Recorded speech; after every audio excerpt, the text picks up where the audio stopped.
이쪽으로 골프장에 들어오는데 마을의 산세가 바뀐다.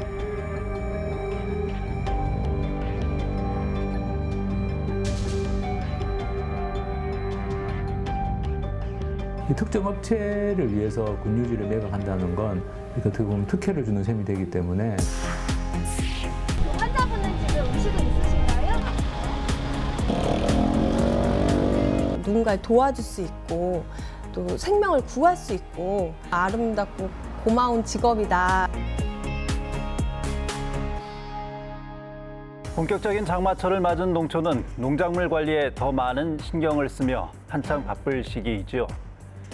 그런데 어찌된 일인지 충남 홍성군 장곡면 주민들은 다른 걱정으로 답답함을 호소하고 있습니다. 그 이유가 무엇인지 이럴수 이슈가 들어봤습니다. 안녕하세요. 저는 홍성군 장곡면 상송리에 사는 곽현정입니다. 저희 동네는 반딧불이가 사는 아름다운 곳인데요. 갑자기 이곳에 골프장이 들어온다는 소식을 듣고 걱정이 큽니다. 저희는 어떻게 해야 될까요?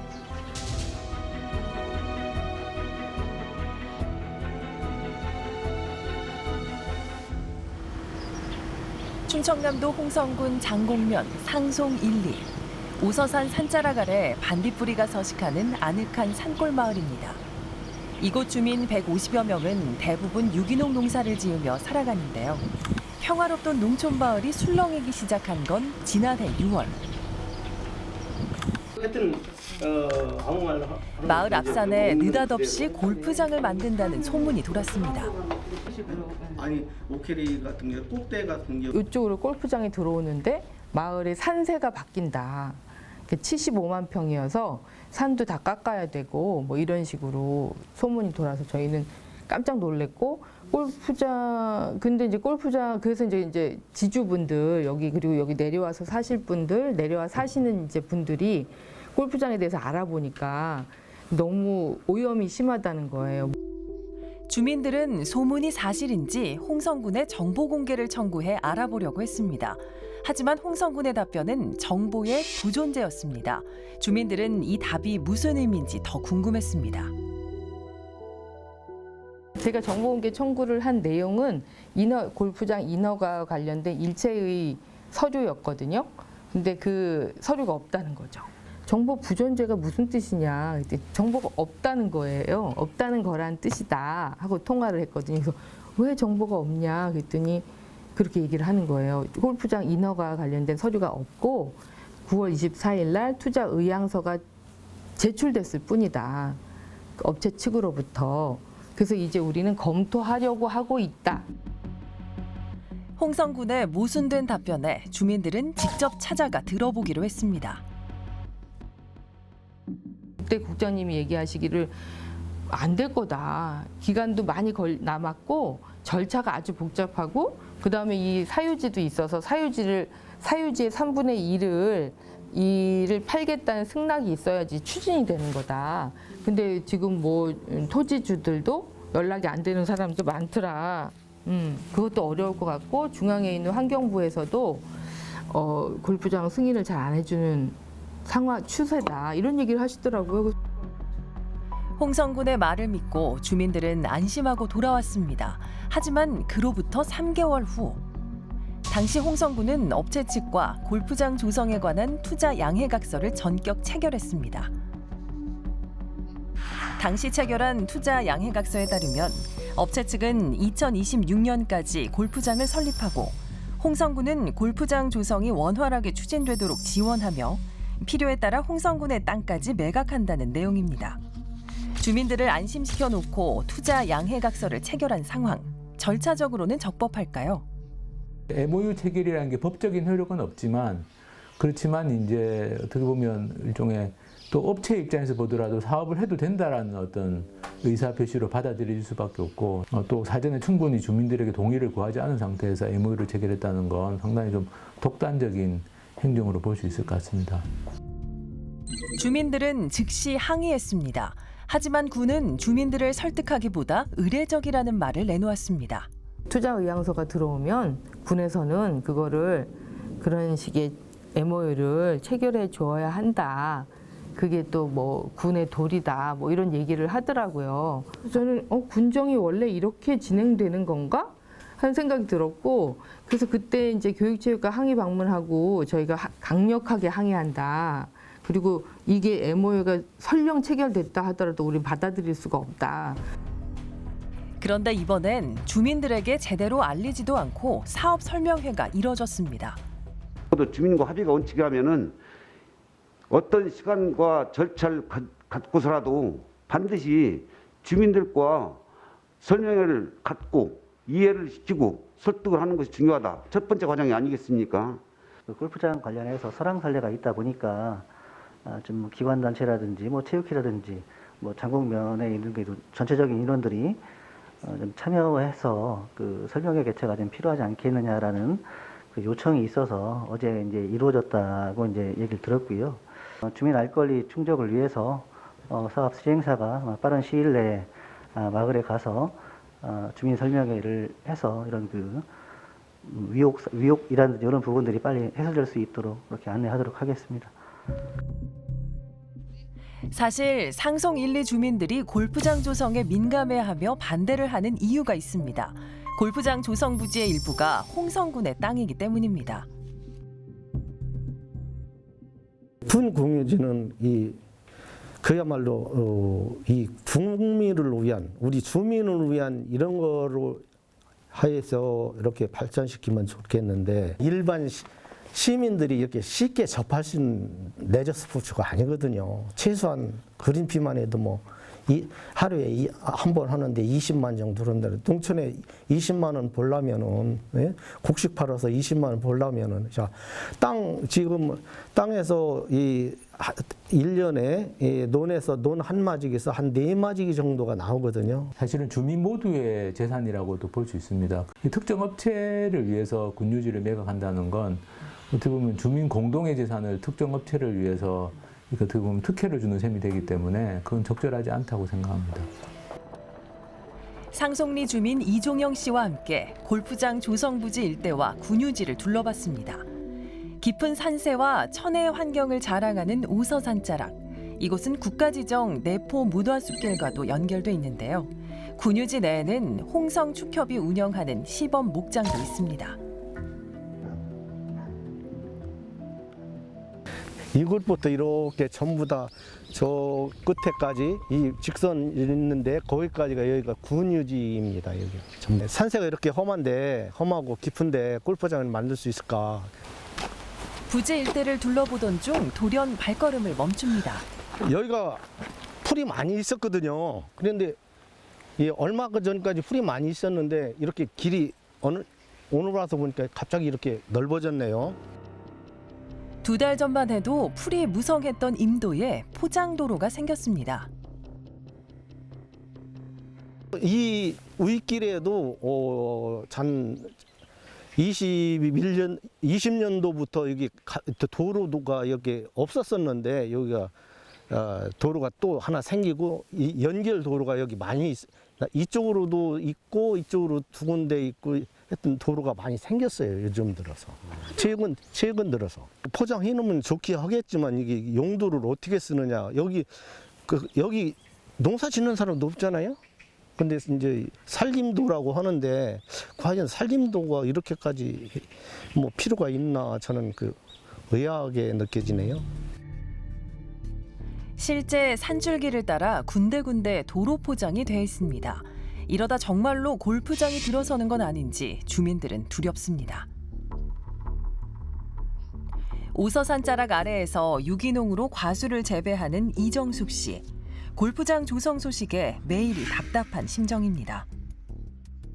군에서는 결정된 게 없다고 말씀을 하시지만 저희는 진짜 회사에서 손 들릴 때까지는 항상 신경을 쓰고 마음이 무겁죠.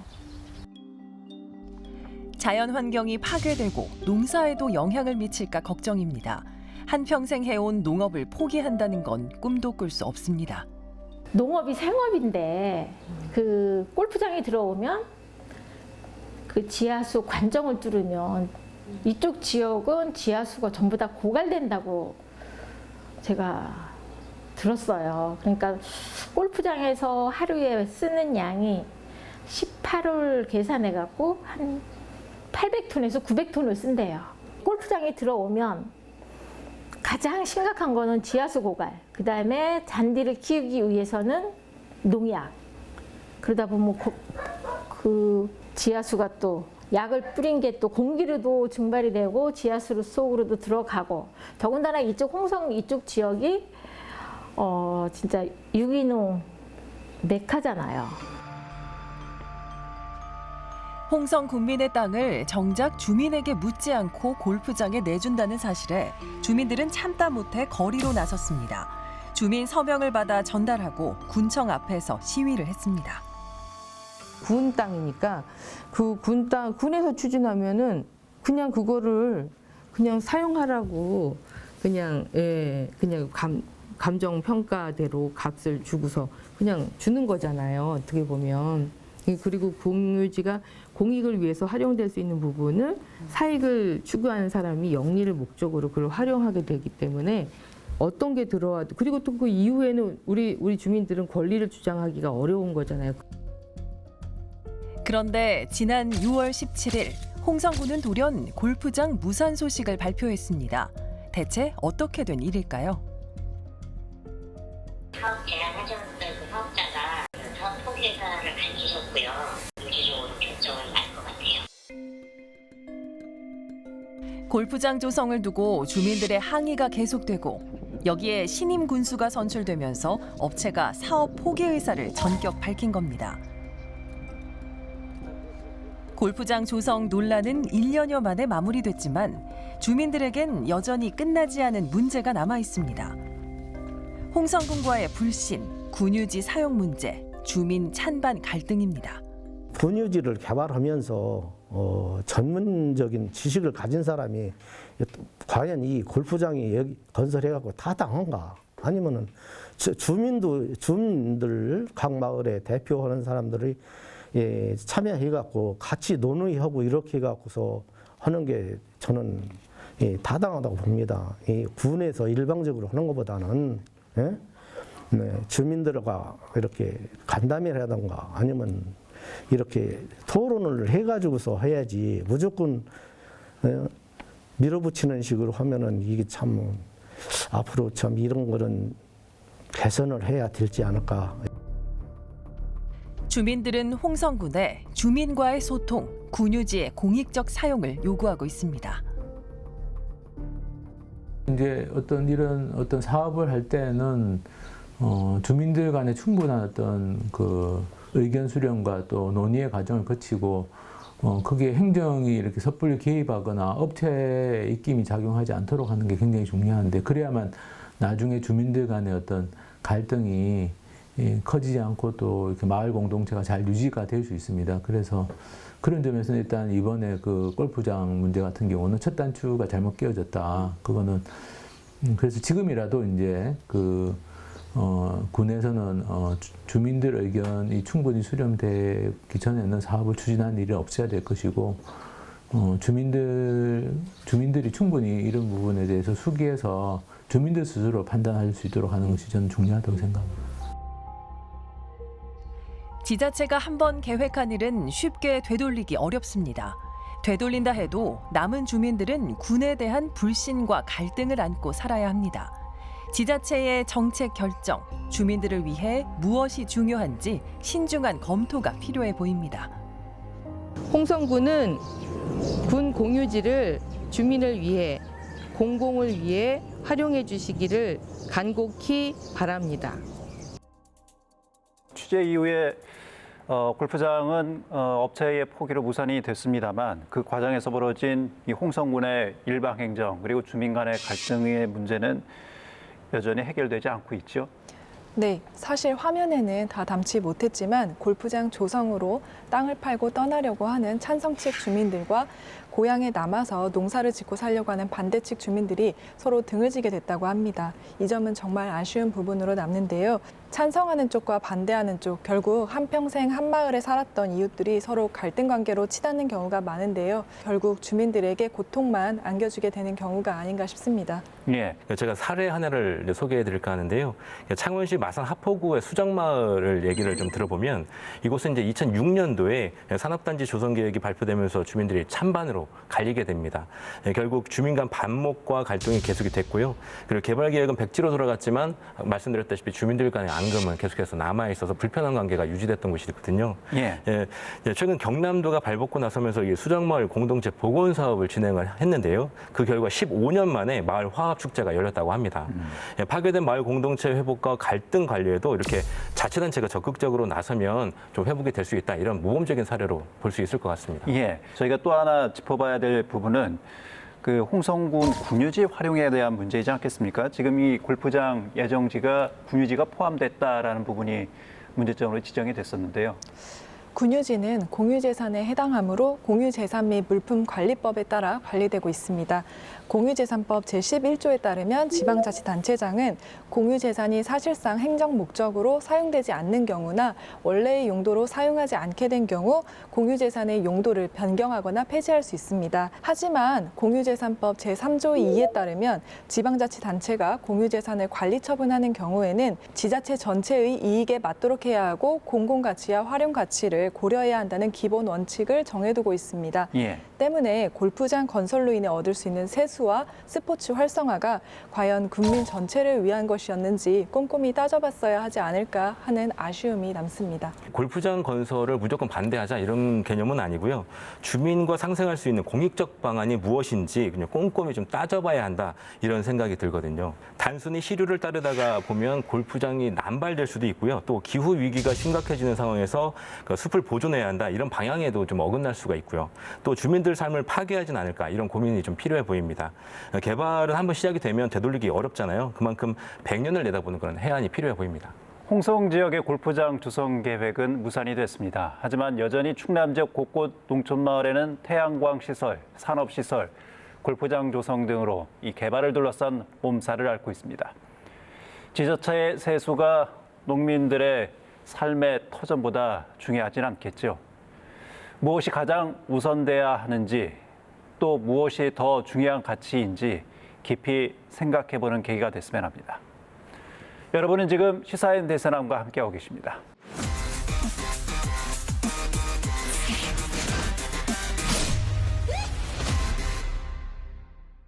농어촌 마을에서 마을 이장의 역할은 매우 큽니다. 주민들의 생활과 관련된 각종 서류를 챙기고 마을에 중요한 현안이 있을 때는 지도자의 역할을 하지요. 그래서 오래전부터 마을의 책임자인 이장은 주민들이 직접 선출해왔습니다. 없어서는 안 될 지역의 일꾼이기 때문이지요. 그런데 충남 금산의 한 마을 이장 임명이 미뤄지면서 주민들의 불편이 커지고 있다고 합니다. 어떻게 된 일인지 시민누보 불청객이 알아봤습니다.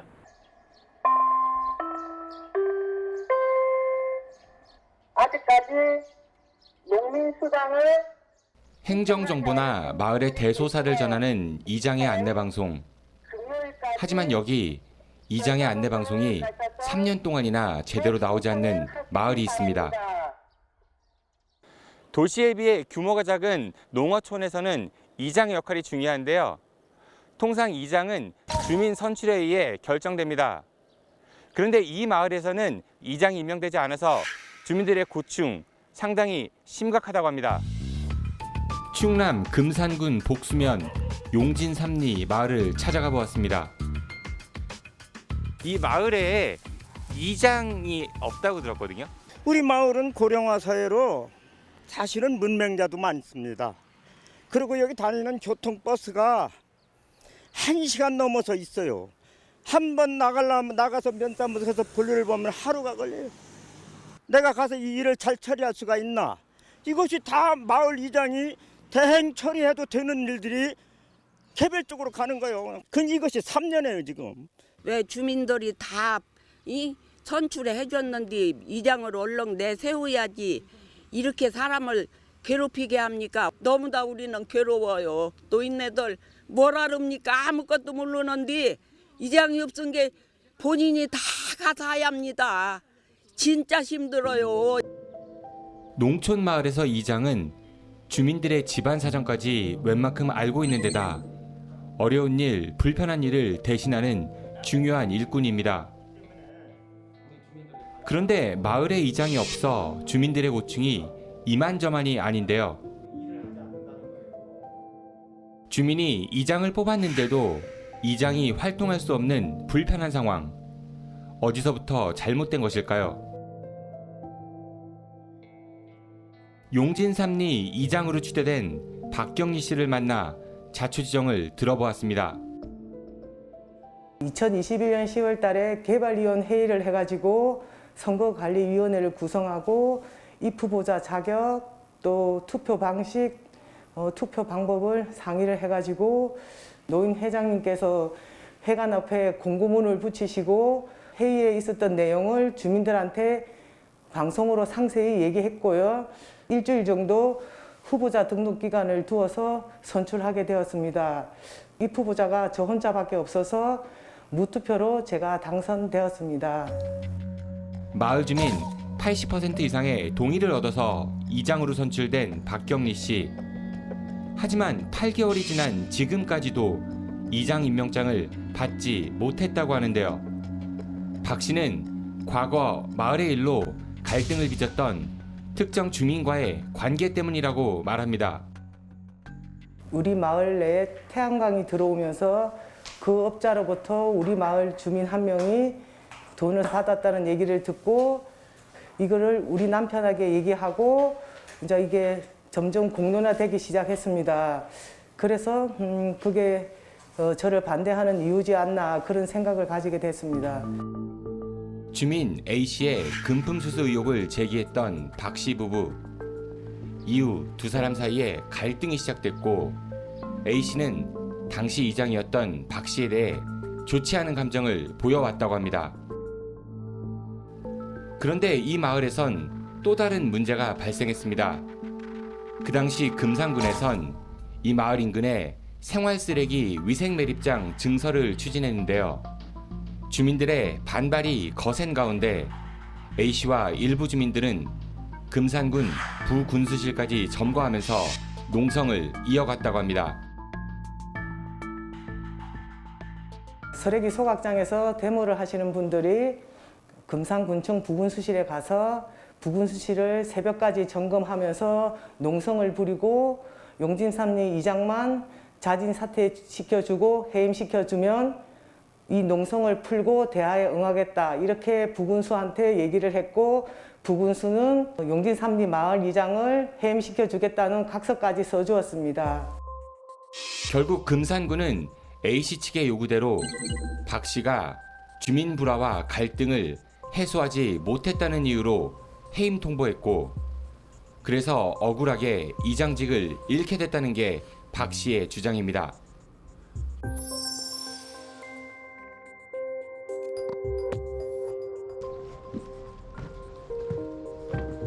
사실관계 확인을 위해 마을 주민 A씨를 찾아갔지만 자리를 비운 상태라 만날 수가 없었습니다.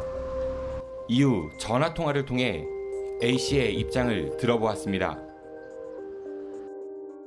과거에 그 태양광 발전 그 시설 들어오는 과정에서 혹시 업체 측으로부터 받으신 적이 있어요? 받은 바가 없다. 쓰레기 소각장 설치 반대 시위를 멈추는 대신에 박경리 이장을 해임해야 된다 이렇게 요구하셨다고. 주민들끼리 이제 파벌 싸움하고 그러면서 이런저런 일들이 많이 있었던 것 같고 그런 것들을 일일이 뭐 하나하나 뭐라고 이야기를 하기는 좀 애매하죠, 그게.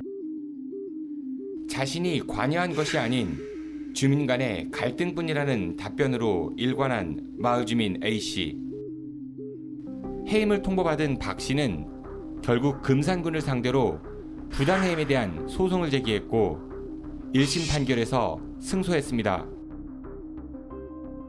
제가 재판에서 승소했고 다시 주민들이 선출해 주셔가지고 이장에 임명됐는데 복수 면장이 지금까지 임명장을 주지 않고 있습니다.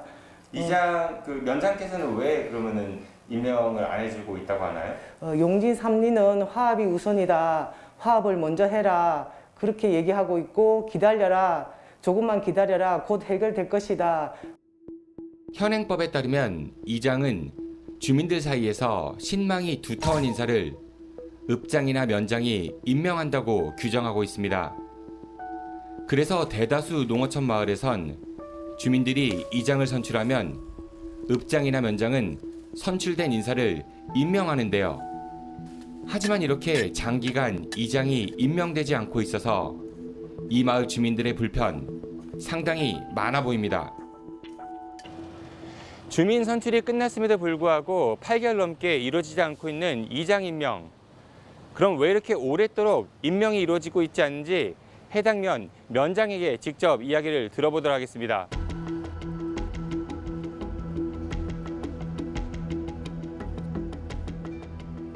주민들로부터 다시 이제 선출됐다고 하는데 아직까지 네. 임명이 안 되고 있다고 들었거든요. 네. 왜 임명이 안 되고 있는 건가요? 해임하려고 하는 팀 아니면은 그냥 계속 유지를 하려고 하는 그런 분이 이렇게 조금 약간 대립이 되는 부분이 있어서 이게 반대표하고 찬성표하고 해가지고서는 잘 화합해서 이장을 선출하는 게 좋잖아요. 제일 처음에는 절대 안 된다고 했거든요.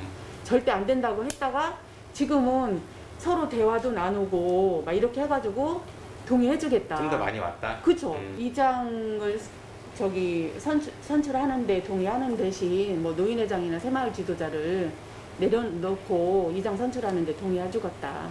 그거는 좀 거래 아닌가요? 실질적으로 자기네들끼리 그거는 결정해야 되지. 내가 해라 안 해라 이런 거는. 더 나은 방향이면 좋겠다라는 바람이신 건 알겠는데 그게 그렇게 8달 동안 해결이 안 되면은 행정기관의 책임자로서 뭔가 책임을 져야 되지 않느냐. 왜냐하면은 없으니까 이장이 안 계시니까 마을 주민들이 너무 불편하다는 얘기 호소를 많이 하셔가지고. 지금은 어떻게 하면 절차상의 문제. 그러니까 선출 방법을 어떻게 하냐에 따라서 이제 거의 다 왔어요. 주민 불편은 아랑곳하지 않고 차일피일 미뤄지는 이장 임명.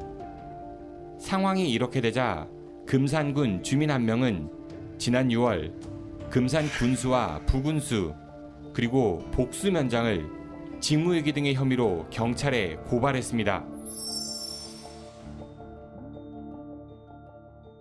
행정이 주민 편의를 위해서 행정을 폐위되는데 정말 주민의 지장을 초래할 정도로 이렇게 해서는 안 된다 저는 생각합니다. 2년에 한 번 주민들은 마을의 일을 도와줄 이장을 뽑습니다. 그런데 주민들에 의해 선출됐음에도 불구하고 이번 사례처럼 지자체가 이장 임명을 지연시키는 일, 민의를 외면하고 있다고 볼 수 있는데요. 그래서 이럴 바엔 그냥 군수가 이장을 임명하면 되지 않느냐는 주민들의 자조 섞인 목소리도 나오고 있습니다. 용진 삼리 이장은 금산 군수보다 더 되기가 힘들다는 얘기가 있습니다. 하루빨리 이장 문제가 해결되어서 저도 마을을 위해 열심히 봉사할 수 있도록 했으면 좋겠습니다.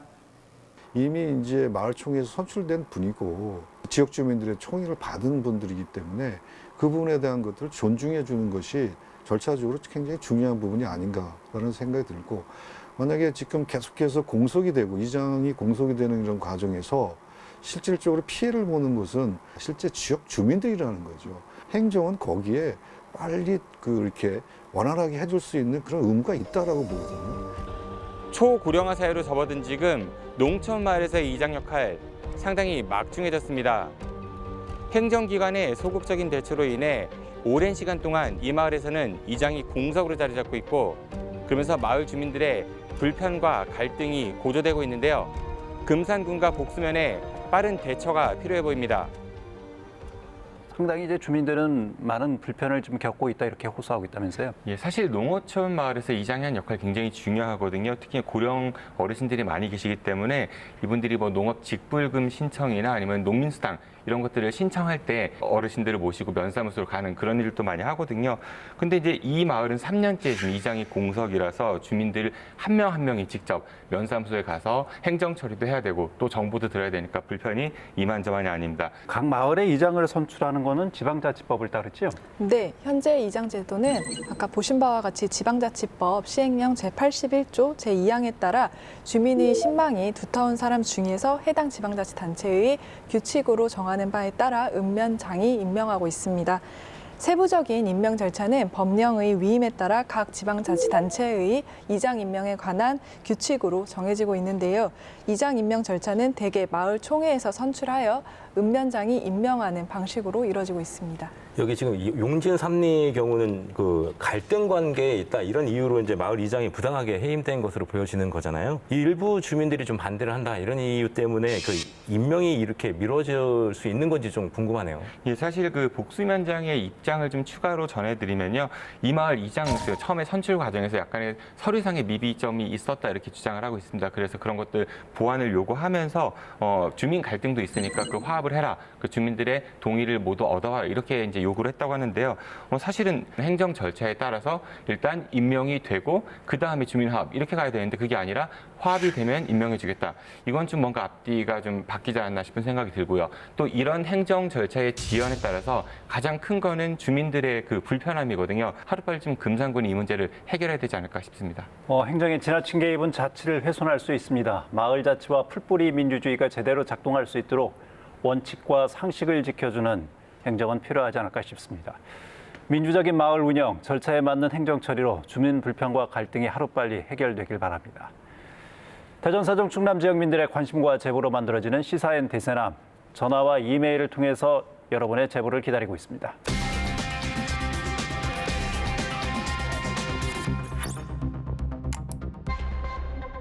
대세남이 선택한 한 주간 대전, 세종, 충남의 이슈, 대세남 2주의 픽입니다. 첫 번째 픽은 누리호를 만든 사람들입니다. 지난달 21일 한국형 발사체 누리호가 성공적으로 발사됐습니다. 자체 기술력으로 위성을 우주로 쏘아 올린 7번째 국가가 되면서 전 세계에 한국의 과학기술력을 알렸고 국민들의 자부심도 한층 더 높아졌습니다. 발사 성공 후 서로 껴안고 눈물 훔치는 연구진들의 모습은 감동을 더하기도 했습니다. 누리호를 개발한 한국항공우주연구원도 찬사를 받고 있지 않습니까? 그런데 누리호를 만든 직원들 처우는 또 논란이 되고 있어요. 하루 숙박비 5만 원, 식대는 끼니당 7천 원, 출장을 갈 때마다 적자다. 이런 글이 익명 게시판에서 많은 관심을 받았습니다.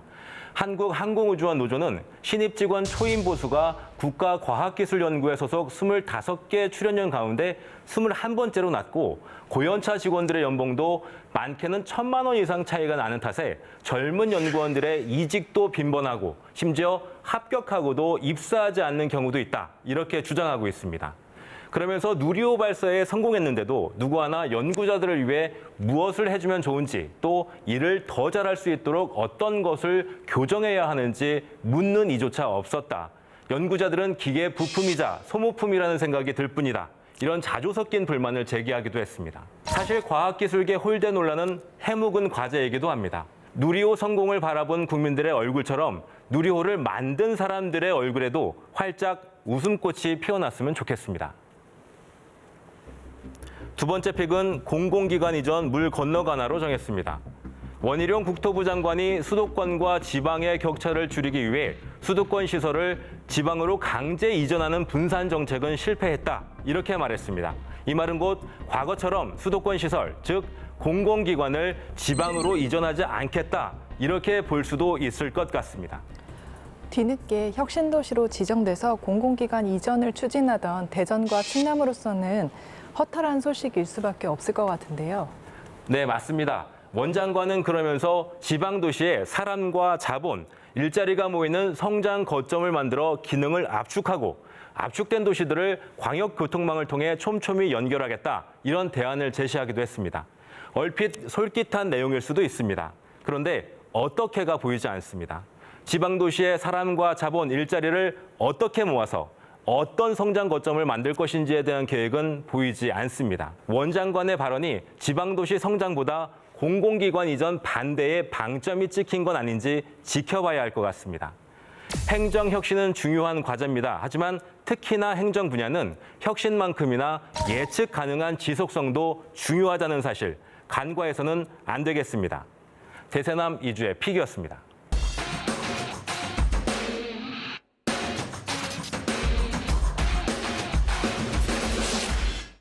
누구나 겪을 수 있는 각종 재난과 사고, 절체절명의 상황이면 어김없이 나타나서 위기의 순간을 함께하는 이들이 있지요.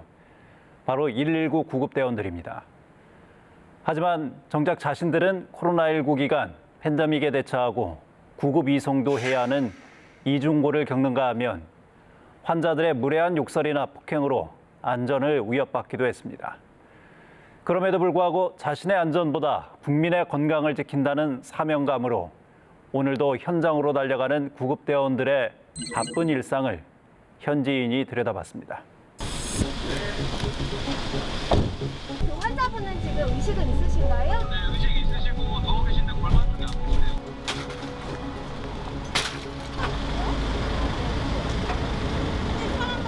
항상 처음인 거잖아요. 같은 환자 없고, 같은 현장 없고, 같은 케이스의 상황 없고, 모든 게 다 처음 겪는 거고, 또 제가 하는 판단이 또 되게 크게 영향을 미치고 하기 때문에 출동은 항상 긴장의 연속이에요.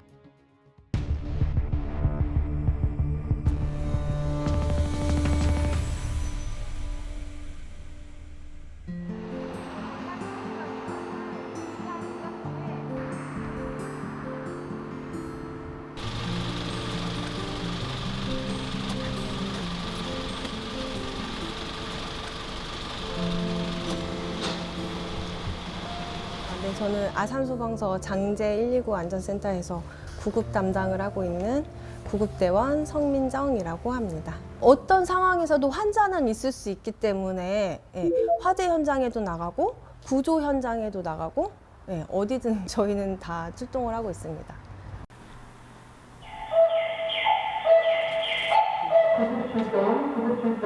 대박 장대리 복동환자입니다.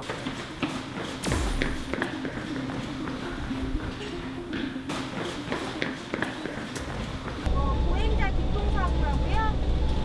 네, 지금 환자분은 어디 아프다고 하고 계세요? 참혹한 현장만 봐요. 저를 보면 항상 아프다고 하시고 그 현장에 가면은 정말 아무도 보지 않는 그런 현장만 보잖아요. 그런 현장, 사람들, 상황을 보기 때문에 그걸 계속 다 기억을 하게 되면 이제 좀 PTSD 때문에 좀 어려울 것 같아요. 그냥 언제부턴지 좀 현장 나갔다가 들어오면은 잘 기억하지 않고 그냥 스스로 그렇게 하는 것 같아요. 그래야지 살지 않을까요?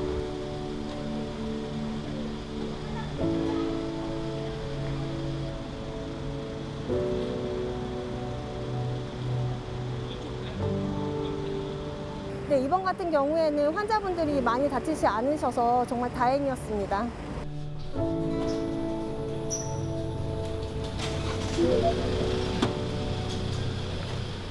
종종 아주 그 언어 폭력이나 욕설 같은 경우에는 뭐 주치자들한테 뭐 노상 듣고 있는 내용이고요.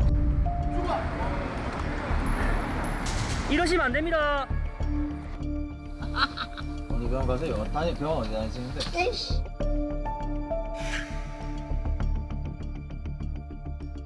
저희 동료들이나 그 후배들은 뭐 병원 앞에서 대기하고 있다가 왜 병원에 빨리 들어가지 않느냐 하면서 뭐 안면부도 가격하기도 하고 이렇게 때리기도 하고 그런 경우가 종종 있었던 것 같습니다.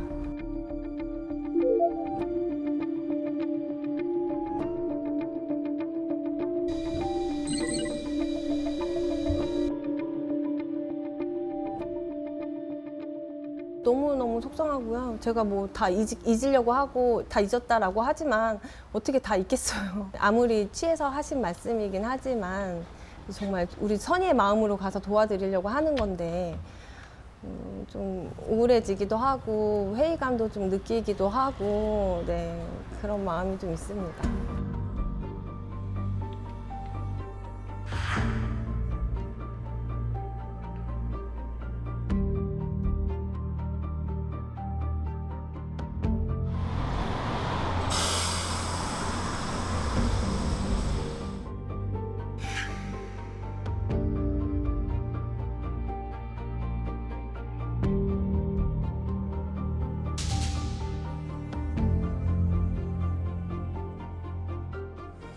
화재 현장을 출동하게 되면은 그 안에 인명이 혹시 갇혀 있을 거에 대한 그런 좀 두려움이 가장 좀 힘든 순간이기도 하고 집에서도 긴장하고 있어야 된다는 거. 큰 화재 같은 게 있으면은 저희는 연락받고 응소해야 되거든요.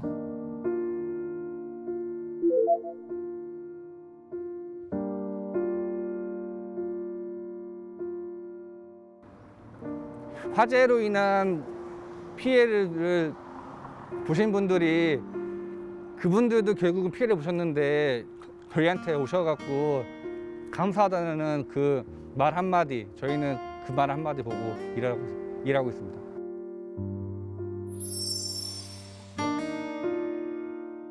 코로나 확진된 환자분들을 이제 적합한 병원으로 이송하기도 하고, 또 집에서 자택 치료 중이신데 갑자기 증상이 나타나시는 분들, 그리고 생활치료센터에서 무증상이셨는데 갑자기 이제 증상이 나타나서 빨리 병원에 이송해야 되는 일이 있다 하면은 지령을 받고 출동하고 했습니다. 코로나 확진자가 굉장히 많았을 때는 코로나 그 전담 병원으로 이송을 하게 되잖아요. 근데 턱없이 부족했어요. 이렇게 확진자가 급증하면서 응급 이송 시스템에도 과부하가 걸리고 있습니다. 응급 환자를 이송하기 위해 119 구급대원이 이 병원 저 병원을 수소문하는 상황은 갈수록 악화되고 있습니다. 증상이 있는 환자분들은 많은데 그 병원은 수배가 되지 않아가지고 굉장히 멀리 가는 경우도 많았죠. 뭐 서울, 경기, 또 어떤 직원들은 전라도, 대구, 뭐 광주 뭐 이렇게 되게 멀리 가는 경우도 꽤 많았습니다.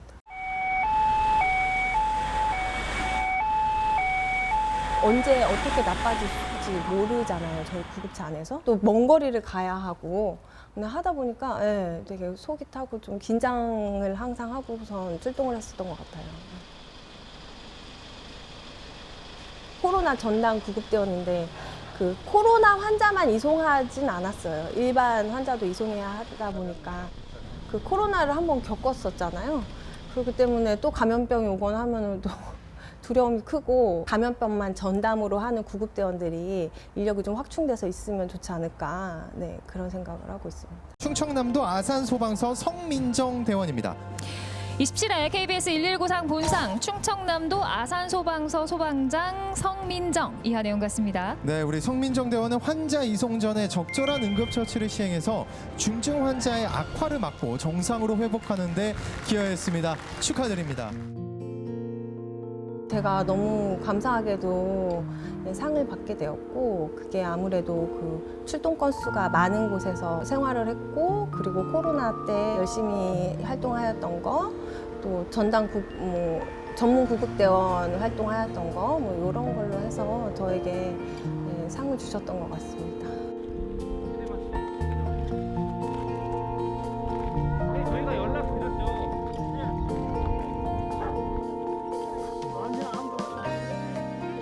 참 정말 아름답고 고마운 직업이다라는 생각도 했어요. 누군가에게 그 도움이 되고 또 감사하다는 이야기를 듣고 보람 있고, 이런 직업이 또 어디 있겠나.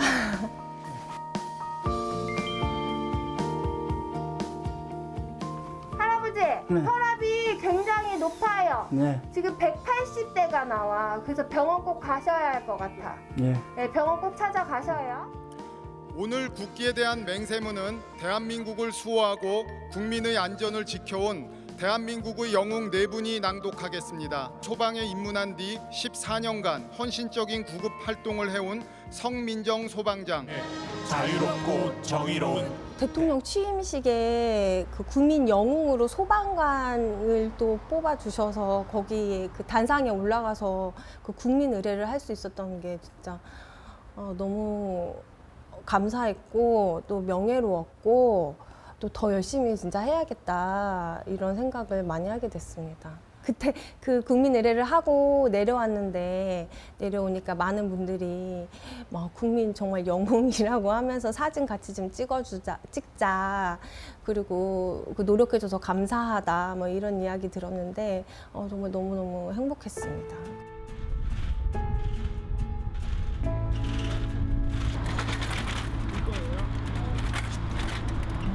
가장 보람 있었을 때는 제가 처치를 해서 그 적합한 병원에 이송을 한 환자분이 잘 퇴원을 하셔서 사회에 잘 생활을 하고 있다. 이런 거 이야기도 듣기도 하고 또 전화 오기도 하고 직접 찾아오시기도 해요. 네, 그럴 때는 진짜 좋은 직업을 가졌구나, 보람 있다 이런 생각을 하고 있습니다.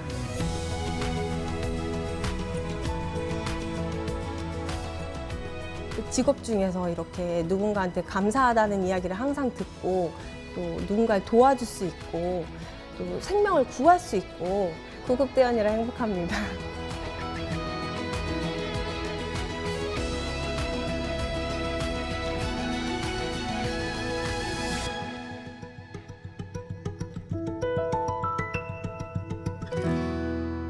보람과 긍지를 갖고 일하는 모습이 고맙고 반가우면서도 한편으로는 애써 힘든 일들을 잊으려 다독이는 모습이 안타깝기도 합니다. 실제로 언어폭력은 일상적으로 듣는다고 하고 또 구급대원 폭행 건수도 줄어들지 않고 있다고 하죠. 예, 그렇습니다. 2020년 196건, 2021년 248건으로 평균 200건을 웃돌고 있습니다. 이 가운데 폭력 사건 가운데 80% 이상은 가해자가 음주 상태였던 것으로 드러나기도 했고요. 구급대원의 정당한 구급 활동을 방해를 하면 119 구조 구급에 관한 법률에 따라서 5년 이하의 징역 또는 5천만 원 이하의 벌금을 받게 되는 등 처벌 수위가 계속해서 높아지고는 있습니다. 하지만 구속된 사람은 17명에 불과하거든요. 폭행 사건 대부분이 주치자에 의해 발생하면서 심신미약 등이 적용이 되면서 비교적 가벼운 처벌을 받고 있는 것으로 풀이가 됩니다. 이 같은 상황을 더 이상 두고 볼 수 없겠죠. 올해 1월 20일부터 시행된 소방기본법 개정안에 따르면 가해자가 음주나 약물로 인한 심신미약 상태에서 소방 공무원에 대한 범죄를 저지른 경우에도 형법상 감경 사유가 적용되지 않습니다. 소방청도 구급대원 폭력 사건이 발생하면 소방특별사법경찰이 직접 수사해서 검찰에 송치하도록 하는 등 적극 대응하겠다는 의지를 보이고 있으며 구급대원에 대한 폭력은 구급 서비스의 공백을 초래하는 만큼 엄정 대응하겠다고 강조했습니다. 희생, 헌신, 영웅, 각종 사고와 재난의 현장에서 국민의 안전을 위해 최일선에 서 있는 사람들에게 붙일 수 있는 최고의 칭송의 수사들입니다.